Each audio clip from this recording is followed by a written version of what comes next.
News 10 first brought you this story of an arrest made in a cold case on Thursday. But now detectives in Siskiyou County are saying the man they have behind bars may also be responsible for the disappearance of a second young woman. Early Thursday morning, sheriff's deputies arrested Ed Henline Sr, a man they believe killed two women back in 1997. But so far, charges are only sticking in one case. We believe that there's a connection in the cases. Both 27-year-old Karin Mero and 15-year-old Hannah Zaccaglini disappeared back in 1997. Mero in February and Zaccaglini a few months later in June. But detectives in Siskiyou County have never found their remains. A major part of any homicide investigation is finding the bodies is very important. Investigators say even without a body, there is strong evidence Mero is dead. Mero also had a medical condition that required, medication. According to local websites, Mero had undergone a liver transplant back in 1994 and had to have a life-saving prescription.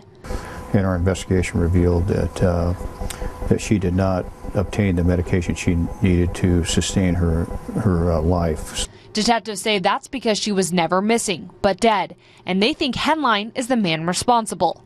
Not only was the suspect associated with Mero in '97, but he was also the last person known to see her alive. Mero was a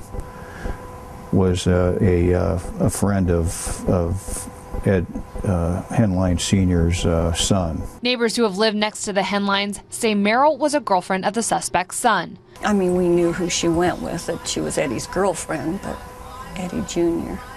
Detectives say after Mero disappeared, there was other suspicious behavior, more evidence leading them to believe he was her killer. Some people recall that, sometime after Karin Mero's disappearance, that Ed Henline Sr. was actually arrested for unlawfully, cashing checks that allegedly belonged to her. For now, although investigators think they have the killer, the fate of Mero's case rests with the district attorney's office, while a community hopes for closure.